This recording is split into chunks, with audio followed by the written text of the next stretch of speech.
예. 그 중에서 자원얘기 좀 얘기했잖아요. 예. 이어서, 지금 더불어민주당의 정책위 수석 부의장입니다. 홍익표 의원을 모시겠습니다.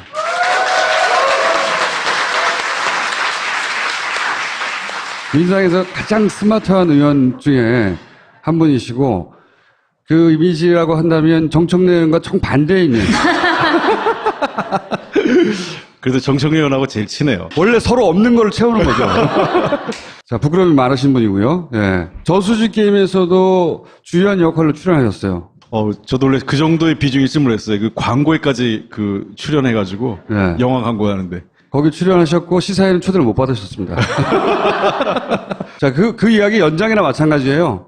저수지 게임도 결국은 각하가 드신 거, 그 중에서 가장 약한 고리를 찾아서 쫓아가는 내용이거든요. 근데 이제 오늘 하실 내용은 전체적으로는 어떻게 해먹었나 이 얘기죠. 네. 전체적으로. 근데 오늘은 이제 4대강 사업. 우리가 4대강 살리기라고 했죠.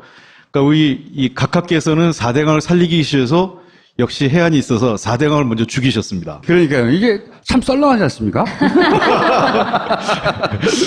그래서 이제 4대강 사업을 보면 얼마나 이게 졸속으로 추진되고 비용이 들어갔는지를 보면 이 22조 원이 들어갔어요. 4대강 사업에. 순수하게 이런 주변에 어떤 수변 지역 하는데 또 추가로 한 6, 7조 들어간 거 빼면 그냥 순수하게 4대강 강 파고 하는데 댐 쌓고 하는데 22조가 들어갔는데 군남 홍수 조절제 한 2,500억 들어간 게 있습니다. 비교를 한번 해볼게요. 예비 타당성 조사 기간이 2,500억 들어가는 게 4년 걸렸는데 22조 원 들어가는 여러 가지 댐 건설하는 거에 90% 생략. 그러니까 예비 타당성 조사를 안 합니다. 예비 타당성 조사라는 게 뭔지 또 설명해 주십시오. 예비 타당성 조사라는 건 이게 경제성이 있는지 없는지에 대해서. 조사, 우리가 예타라고 흔히 그러는데 기재부에서 관리하고 있어요. 그래서. 이게 돈을 투입할 만한가? 예, 한마디로. 그렇죠. 예. 돈을 100원을 넣으면 100원보다 수익이 더 나오느냐 안 나오느냐. 그게 기준이 있어. 일정 이상의 예타가 안 나오면 사업이 안 됩니다. 그래서 국회의원들이 막 뭔가 사업을 밀어넣고 싶은데 이 예타가 통과가 안 돼서 그냥 자기 사업이 채택이 안 되는 경우가 많죠. 네. 그 다음에 우리 흔히 얘기하는 요즘 말도 많고 탈도 많은 이 환경영향평가인데 2,500억 들어가는 게 3년 걸렸는데 이거는 4개월밖에 안 걸립니다. 아주 속성으로 진행되죠. 안 했다고 봐야죠. 아무것도. 안 한 거죠. 4개월이면 이 간이도 아니고 그냥 한 겁니다. 대충 한 겁니다. 그러니까 환경부가 신용만 하다 만 거죠. 서류만 만들었다 이렇게 보시면 되고. 네. 그리고 이제 공사기간이 2,500억짜리 6년 걸렸는데 4대강 사업 2년 만에. 왜냐하면은 자기 임기 중에 다 해야 뽑아먹지.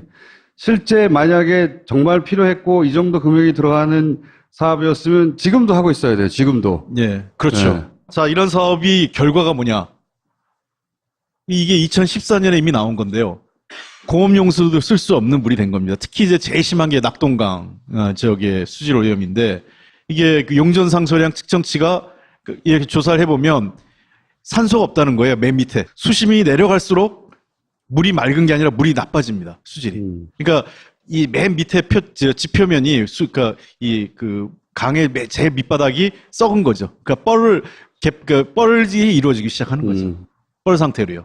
그래서 아무리 고도정수 처리해도 공업용수로도 사용할 수 없는 사람이 상태로. 먹는 게 아니라 공업용수로도 쓸 수 없다. 예. 네. 그래서 죽음의 강으로 간다. 이게 한결에 이제 사기를 사설에서 나온 건데, 자, 수질 오염 조사 결과 이렇게 볼게요. 그러니까 지금 이게 나오는 건데, 깊이 갈수록 수질이 나빠집니다.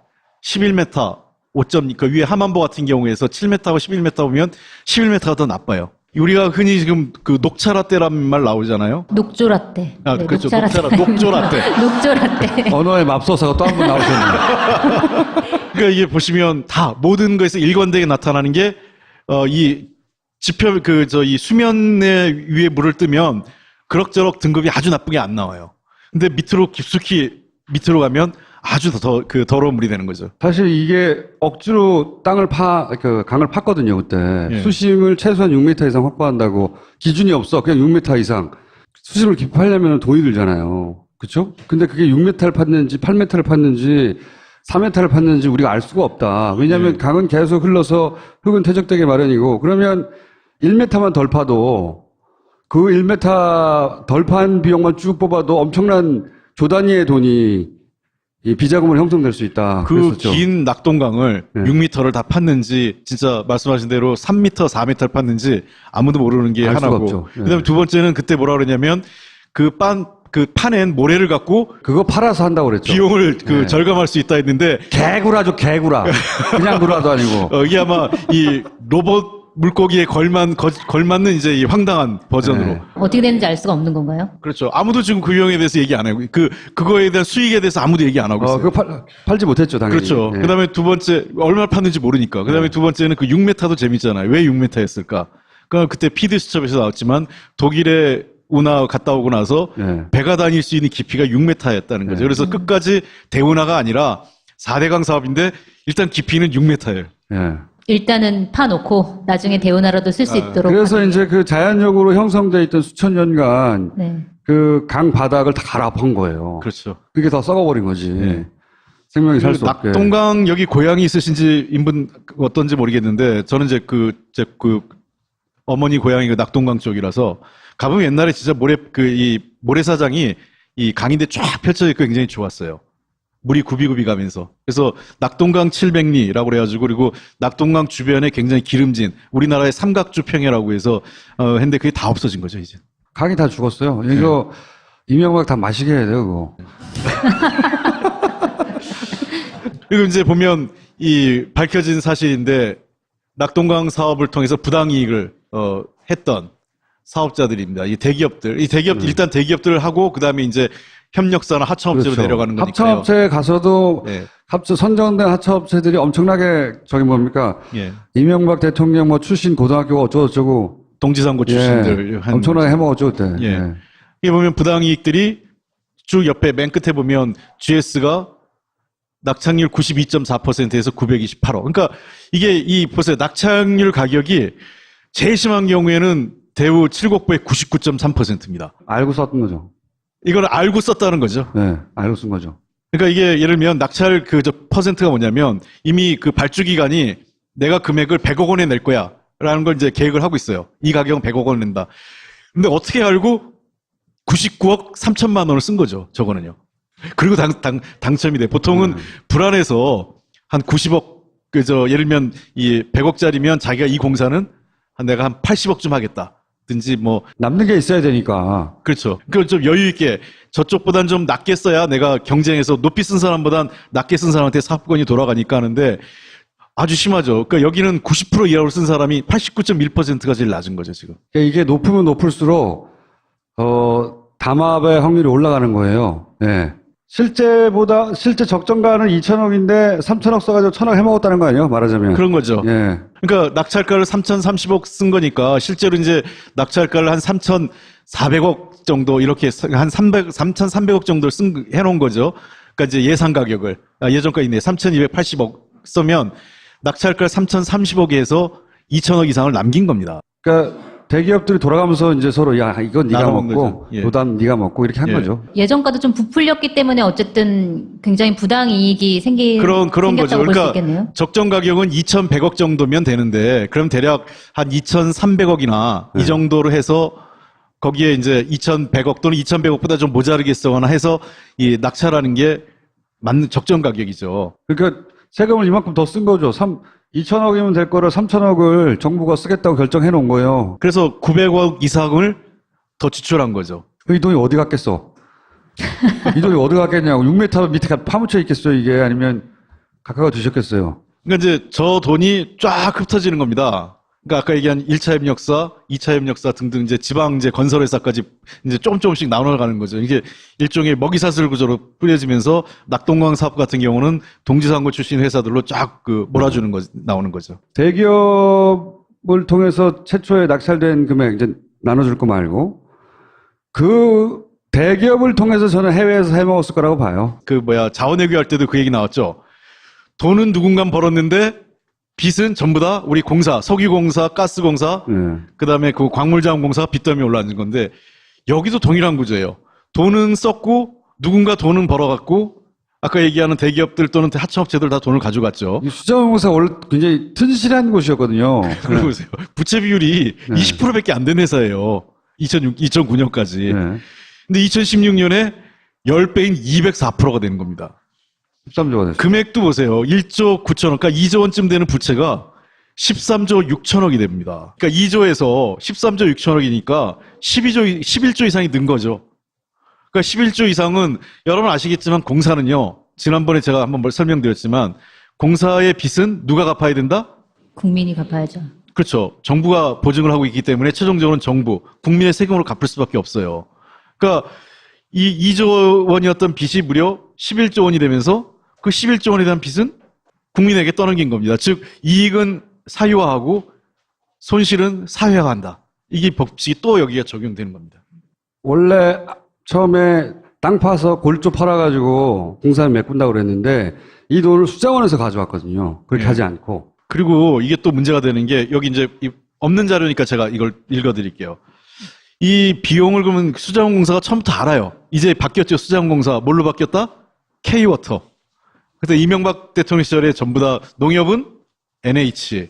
그러니까 이제 또 그 영어로 많이 바뀌면서 우리 또 수자원공사가 K워터로 바뀝니다. 근데 이 K워터가 자기도 알잖아요. 수자원공사가 이 비용을 우리가 혼자 감당할 수 없다고 하니까 어떻게 합니까? 정부가 보증을 씁니다. 70%는 수자원공사가 그 책임을 지고 30%는 정부가 책임지는데 거기에 이자가 발생하잖아요. 이 막대한 비용에. 그 이자 부담을 정부가 떠안기로 합니다. 그게 이제 박근혜 정부 시절까지 이어지는 건데요. 그러다 보니까 어떤 결정되는 건데 이 비용이 늘어나니까 그래서 앞으로 부담해야 될 게 2036년까지 총 갚아야 될 금액이 10조 8천억이에요. 그래서 좀 말씀드리면 10조 8천억 중에서 정부가 부담할 게 5조 2천억쯤 됩니다. 그 다음에 수자원공사가 한 5조 5천억쯤 부담을 해요. 근데 이 중에 5조 2천억 중에서 원금이 2조 4천억이고 이자 비용이 2조 8천억입니다. 그러니까 이제 아까 이 이자는 수자원공사가 부담해야 되는 5조 5천억의 다른 이자까지 다 포함해서 앞으로 2036년까지 비용해야 될 비용이 총 합계가 원금이 한 8조쯤 되고 이자가 2조 8천억쯤 되니까 총 10조 8천억의 비용이 수자원공사와 정부가 함께 갚아야 될 비용입니다.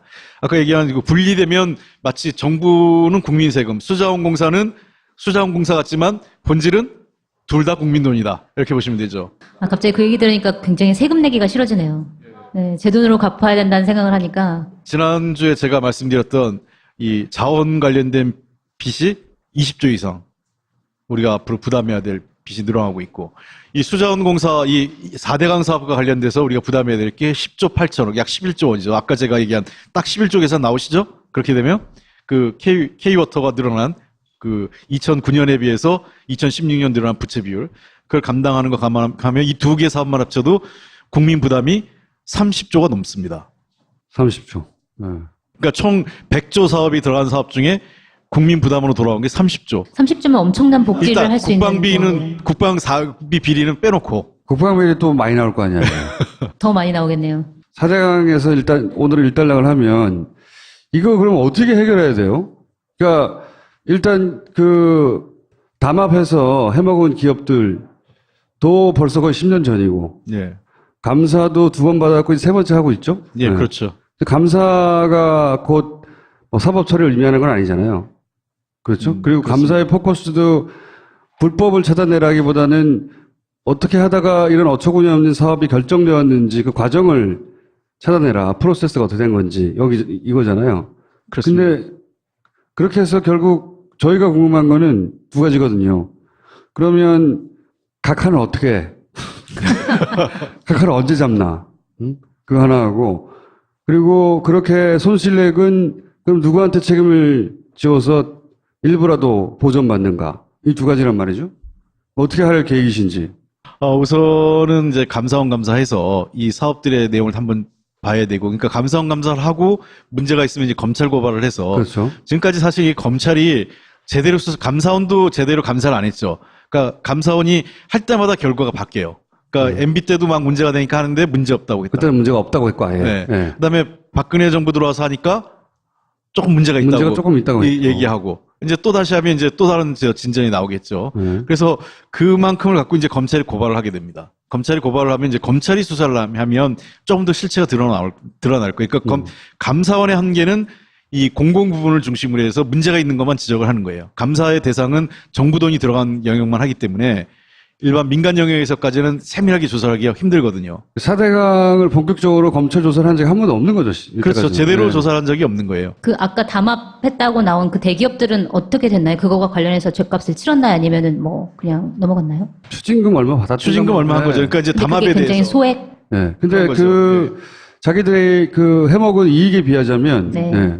일부에 불과한. 이 문제하고는 조금 관련도 있고 관련이 없는 것 중에 하나가 이제 징벌적 배상금 문제라는 게 있잖아요. 네. 징벌적 배상. 들어간 돈의 문제가 아니라 강의 손상을 당했죠. 그걸 징벌을 해야지, 이제. 우리가 이제 이 유럽하고 미국하고 규제가 좀 달라요. 그러니까 유럽은 사전 규제가 좀 강하고 미국은 사후 규제가 강합니다. 그러니까 이제 예를 들면 유럽 같은 경우는 최근에 뭐 여성 위생용품이나 뭐 가습기 살균제 이런 문제 있었잖아요. 그런 거 있을 때 유럽은 사전에 이런 거에 대해서 막 못하게 강력하게 이제 예를 들면 생활 화학용품 이거를 쓰면 안 되고 뭐 이런 걸 신고 있는 반면에 미국은 반면에 징벌적 그 해서 만약에 잘못해서 나중에 드러나면 어마어마한 손해비용을 치르게 됩니다.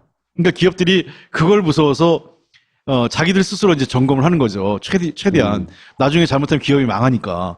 근데 이제 우리는 둘 다 안 되는 거죠. 사전 규제도 약하고 사후적 그 징벌 배상제도 안 하고. 엄청나게 때려버려야 돼, 엄청나게. 네. 우리나라에서 어떠냐, 우리나라 사람들 목숨값은 미국 사람의 뭐 10분의 1밖에 안 된다. 이런 얘기가 나오는 게 그런 거거든요. 그러니까 똑같은 희생을 듣는데 우리는 굉장히 그 네. 손해 비용을 우리가 받는 비용이 굉장히 낮아요. 그러니까 미국에서는 굉장히 높게 나오거든요. 청구 기준도 높고 기업한테 굉장히, 그러니까 기업이 제가 보기에는 지난번 이런 여성용품 요번에 문제가 된 거 회사가 미국 회사 같으면 징벌적 배상금제로 거의 망할 겁니다. 그렇게 해서 망한 회사들이 있어요, 실제로. 예. 그렇잖아요. 네. 왜냐하면 우리 그 여성분들이 소송을 하잖아요. 집단 소송제를 하면 한 부분에서 승소하면 나머지 사람은 자동으로 이기게 되는 것도 돼 있어요. 그러니까 이런 이 징벌적 손해배상제는 그냥 하는 게 아니라 거의 징벌적으로 하기 때문에 뭐 매출액의 뭐 10배. 우리는 뭐 그 이익의 뭐 그 30%를 넘지 않는 범위인데 뭐 이렇게 되게 복잡해요. 그러니까 그러다 보니까 기업들이 어떤 일이 벌어진다? 담합행위를 하든 어떤 불공정 행위를 하든 저런 이 사회적으로 무리를 일으켜도 벌어들이는 이익이 더 큰 겁니다. 그 법안은 그러면 지금 어떻게 되고 있습니까? 반시장적 법안이라고. 자유한국당이 반대하죠. 그렇죠. 네. 그러니까 사실은 이제 징벌적 손해배상제를 오랫동안 옛날에 시민사회 때부터 제일 많이 했던 분이 지금 서울시장 하고 계신 박원순 시장께서 옛날부터 참여연대 때부터 관심 갖고 올해 참여연대 오래 하셨잖아요, 그분이. 그때부터 관심 갖고 이걸 하려고 했었고, 그리고 실제로 19대 저희들 국회에 들어와서 19대뿐만 아니라 그 전부터 논의가 뭐 여러 번 있었지만 19대 때 저희가 적극적으로 징벌적 손해배상 제도를 도입하려고 했는데 기업 활동을 위축시킨다. 반시장적이다. 그러면 미국은 방시장 좀 빨갱이네. 그러니까요. 우리가 얘기하는 미국 얘기를 하면 네. 이 미국은 뭐 특수한 케이스라고 얘기를 하죠. 그런 경우는. 우리가 특수한 케이스 아닌가요? 다른 건 다 미국 좋아하면서 그거는 또 이제 안 따라가는데, 그래서 저는 늘 얘기하는 게 이 두 가지 중에 하나 선택해야 돼요. 유럽형의 사전 규제를 강화하든가 아니면 미국형의 사후 규제, 그러니까 징벌적 손해배상을 우리가 나쁜 짓 잘못했다가는 또는 이 담합행위, 불공정 행위를 했다가는 정말 내가 아예 파산한다.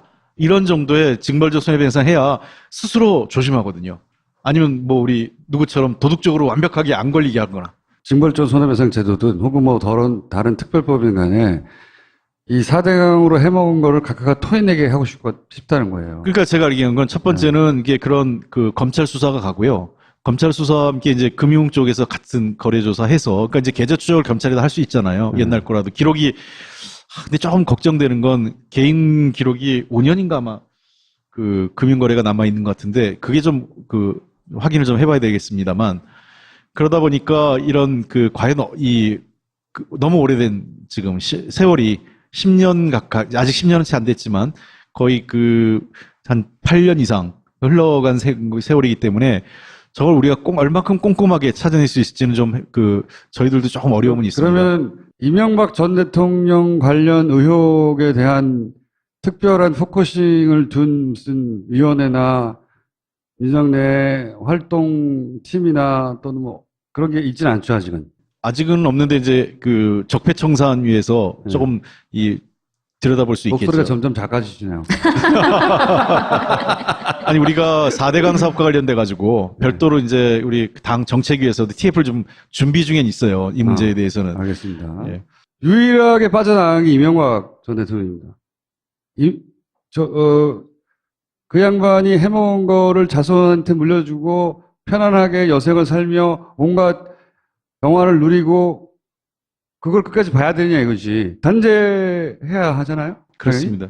이게 참 이명박 대통령이 운이 좋은 건지 어떤지 자기도 위기의식을 느꼈으니까. 그래서 우선은 그래서 국정원 정치 공작이 매우 중요한 네. 건데 정권을 절대로 안 놓치고 싶었던 거죠.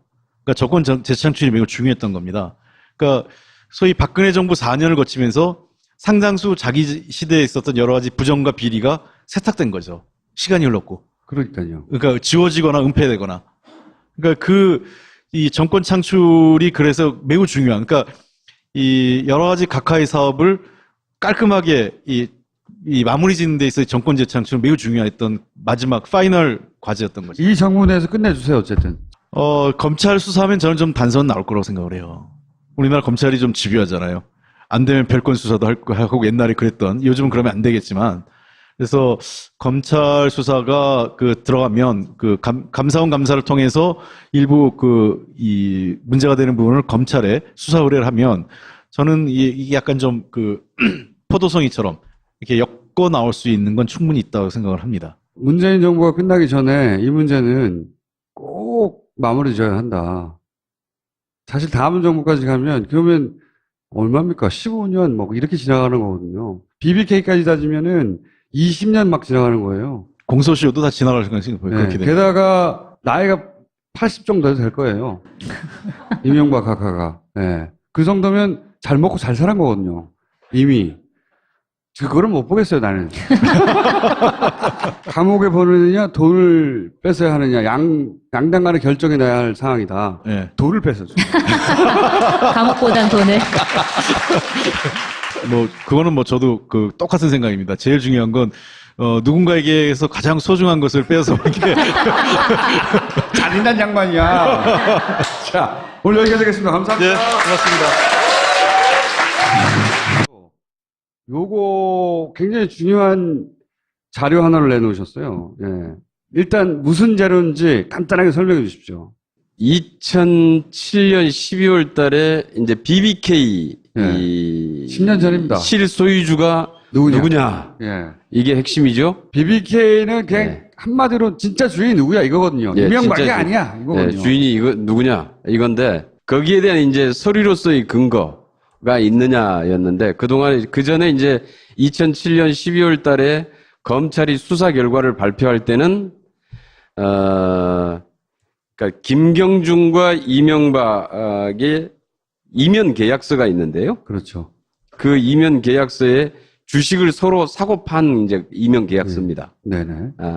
그런데 그 계약서에 있는 금액이 실제로 이명박 계좌로 들어갔느냐가 예. 핵심이에요. 그러니까 예. 당시 이제 LKE뱅크라고 하는 점점 어려워지기 시작했어요. 투자자 어렵죠. 그런데 이 회사의 대표를 김경준이 맡고 있었는데 LKE뱅크에서 돈이 실제로 주식 대금이 이명박 계좌로 들어갔느냐 안 들어갔느냐 이게 핵심인데요. 이제 그것과 이면 계약서가 같이 가는 겁니다. 그러니까 그 이면 계약서의 내용이 그 주식 거래를 한다는 내용이고 그다음에 실질적으로 이제 송금이 됐느냐 안 됐느냐인데 그 당시에는 검찰이 발표할 때는 이 LKE뱅크가 이명박 계좌로 송금한 사실이 없기 때문에 예. 그 이면 계약서도 가짜고 예. 도장도 결국은 가짜고. 돈이 흘러가지 않았기 때문에 이명박은 BBK와 무관하다. 무혐의 처분 이게 내리는 것에 이게 이제 실제로 스모킹건이었죠 이게. LKE뱅크 이것부터 잠깐 설명드릴게요. 이명박은 종합금융회사를 만들려고 했어요. 왜? 정치 활동을 못하다가 일단 사면이 됐거든요. 그러니까 대통령이 되고 싶잖아. 그럴듯한 사업을 해야 되는 거예요. 그 전까지 해봐야 건설회사 사장밖에 없거든요. 그래서 그때 이제 인터넷이 막 붐이 일고 인터넷 베이스로 무슨 비즈니스가 막 활성화되는 시기란 말이에요. BBK는 2000년대 얘기예요. 2007년에 문제가 됐지만 2000년에 불거진 일이거든요. 그때가 이제 생각해 보시면 인터넷이 막 그 소위 들끓던 시절이죠. 그때 인터넷 베이스의 종합금융회사를 만들려고 한 거예요. 지주회사가 LKE. 그 다음에 투자 운용회사, 컨설팅을 하는 회사가 BBK. 그 다음에 인터넷 은행 EBK. 이렇게 삼각형으로 종합금융회사, 인터넷 종합금융회사를 만들려고 한 거예요. 짠! 그런데 그 종합금융회사가 다 만들어지기 전에 이명박이 자기가 BBK 설립했다고, LKE 설립했다고 막 떠들고 다녔어요. 네, 동영상이 우리가 본 있었죠. 동영상 있잖아요. 금감민이 탁 튀어나왔어요. 왜?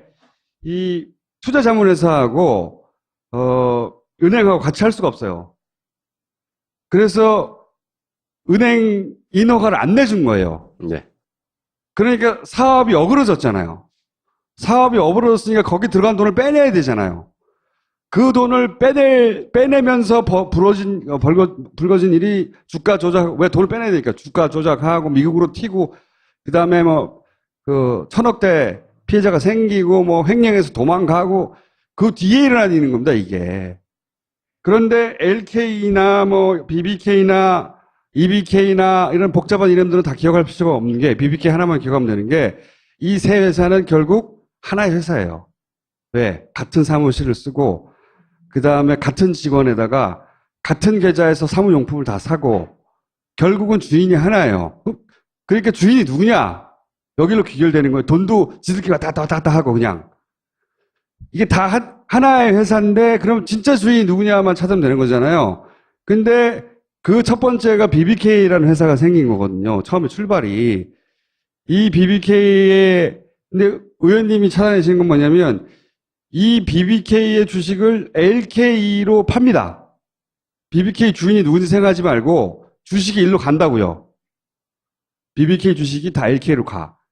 그러면 정상적인 거라면 돈을 줘야 될 거 아니에요. 주식을 샀으니까.